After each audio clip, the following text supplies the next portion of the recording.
န်နာကအကနေတုံးယောက်ျားတစ်ယောက်ကသူ့ညီမချန်ပီယံဆုရအောင်စင်မြင့်ပေါ်မှာတန်ချောင်းတွေကိုတမင်တကာကျဲချလိုက်တဲ့စင်မြင့်ပေါ်မှာဖုံးအုပ်ထားတဲ့တန်ချောင်းတွေကိုကြည့်ရင်အန်နာခဏလောက်ကြောက်လန့်သွားပေမဲ့အခုချက်ချင်းလက်လျှော့လိုက်ရင်10နှစ်ကြာကြိုးစားအားထုတ်မှုကအချီးနှီးဖြစ်မယ်ဆိုတာသိလိုက်တယ်ဒါကြောင့်သူမအသက်ကိုပြင်းပြင်းရှူပြီးတန်ချောင်းတွေပေါ်ခြေပလားနဲ့နင်းပြီးအကတစ်ခုလုံးကိုအပိတက်ဖို့အကောင်းဆုံးကြိုးစားလိုက်တယ်မကြခင်မှာပဲတွေးတွေကသူမရဲ့ခြေထောက်တွေကိုအနီရောင်ဆုံးထင်သွားပေမဲ့ဘယ်တော့မှမရက်တန့်ခဲ့ဘူးသူမလှုပ်လိုက်တဲ့လှုပ်ရှားမှုတိုင်းကကြော်ရှင်ပြီးခိုင်မာတဲ့ပရိသတ်တွေကအံ့အားသင့်သွားပြီးလက်ခုပ်တံတွေကခမ်းမတစ်ခုလုံးကိုချက်ချင်းပြည့်နေသွားတယ်တန်ပွဲအပြီးမှာအဲ့ဒီယောက်ျားရဲ့ညီမကအန်နာစီလျှောက်သွားပြီးအောင်ပွဲခံတဲ့ပုံစံနဲ့လောင်ပြောင်လိုက်တယ်အန်နာကဘာမှပြန်မပြောဘူးဒိုင်လူကြီးကရလက်တွေကိုကြီးညာတော့မဲ့အချိန်မှာအန်နာကဒိုင်လူကြီးရဲ့လက်ထဲကအမှတ်ပေးကတ်ကိုမတော်တဆမြင်လိုက်ရတယ်သူမရဲ့နာမည်ကိုပထမနေရာဖြစ်ရှင်းရှင်းလင်းလင်းရေးထားတယ်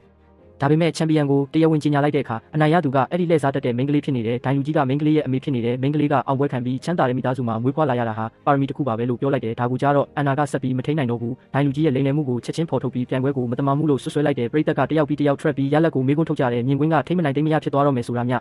အင်းတော့ဒိုင်လူကြီးကသူမရဲ့လက်ထောက်ကိုပွဲကျင်းပရာနေရာကနေထွက်သွားဖို့ချက်ချင်းအချက်ပြလိုက်တဲ့အန်နာကစင်မြင့်ပေါ်ကတန်ချောင်းတစ်ချောင်းကိုကောက်ယူပြီးဒိုင်လူကြီးရှေ့မှာမြောက်ပြလိုက်တယ်ဒီတန်ချောင်းတွေကပြန်ပဲရဲ့အကူကစင်မြင့်ပေါ်မှာတမင်တကာကျဲချခဲ့တာလို့လူသိရှင်ကြားဆွဆွဲလိုက်တယ်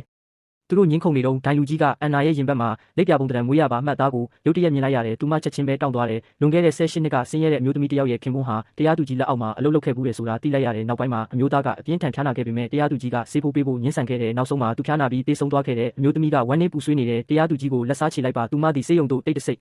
သွားပြီးသူမိုက်သမီးကိုတရားသူကြီး၏မွေးကင်းဆက်သမီးနှင့်လဲလှယ်ခဲ့သည်သူမိုက်သမီးသည်ချမ်းသာသောမိသားစုတွင်ကြီးပြင်းလာပြီးပုံမကောင်းမွန်သောအနာဂတ်ကိုရရှိလိမ့်မည်ဟုမျှော်လင့်ခဲ့သည်တရားသူကြီးစေယုံသို့ပြန်ရောက်သောအခါကလေး၏လက်ပြပုံတံမွေးရပါမှတ်အသားပြောက်ကွယ်သွားသည်ကိုသူမတွေ့ရှိခဲ့သည်သူမ၏မွေးရပါသမီးကိုလဲလှယ်လိုက်ပြီဟုသူမသဘောပေါက်ခဲ့သည်သူမသည်အပူတပြင်းရှာဖွေခဲ့တော်လဲသူမ၏မွေးရပါသမီးကိုရှာမတွေ့ခဲ့ပေနောက်ဆုံးတွင်လဲလှယ်ခံရသောကလေးကိုသူမ၏ကိုယ်ပိုင်သမီးအဖြစ်မွေးမြူခဲ့ရသည်